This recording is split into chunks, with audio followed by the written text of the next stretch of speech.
കണ്ണൻ അമ്പാടിയിൽ കഴിയുന്ന കാലം. ഭയങ്കര കുസൃതിയായിരുന്ന കണ്ണൻ്റെ കുസൃതി കാരണം വളർത്തമ്മയായ യശോദ ഏറെ കഷ്ടപ്പെട്ടു. എന്നും ഓരോരുത്തർ കണ്ണനെ കുറിച്ചുള്ള ഈ കുസൃതി കാരണം എല്ലാവരും യശോദയുടെ അടുത്ത് വന്ന് പരാതി പറയാൻ തുടങ്ങി. അങ്ങനെ ഇത് കേട്ടുകൊണ്ടിരുന്ന യശോദ ഒരു ഉരൽ കൊണ്ടുവന്ന് കണ്ണനെ പിടിച്ച് ഒരു കയറെടുത്ത് ഉരലിൽ കെട്ടിയിട്ടു. ഹാവു, ഇനി ആരും പരാതി പറയുകയില്ല. ഇങ്ങനെ സന്തോഷിച്ചുകൊണ്ട് യശോദ അടുക്കളയിലേക്ക് പോയി. ആ തക്കത്തിന് കണ്ണൻ എന്തു ചെയ്തെന്നോ, ഉരലും വലിച്ചുകൊണ്ട് ഒറ്റയോട്ടം.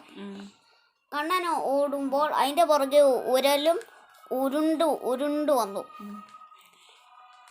കണ്ണൻ ഓടി ഒരു 2 മരങ്ങളുടെ ഇടയിലൂടെ കയറി.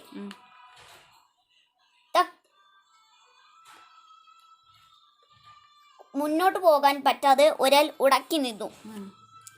അപ്പോൾ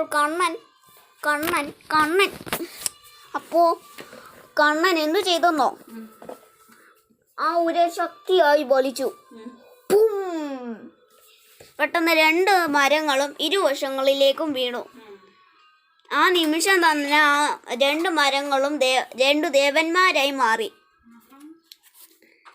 ആ ദേവന്മാർ കണ്ണനോട് പറഞ്ഞു, ഞങ്ങൾ നളുകൂപനും മണിഗ്രീവനുമാണ്. നാരദ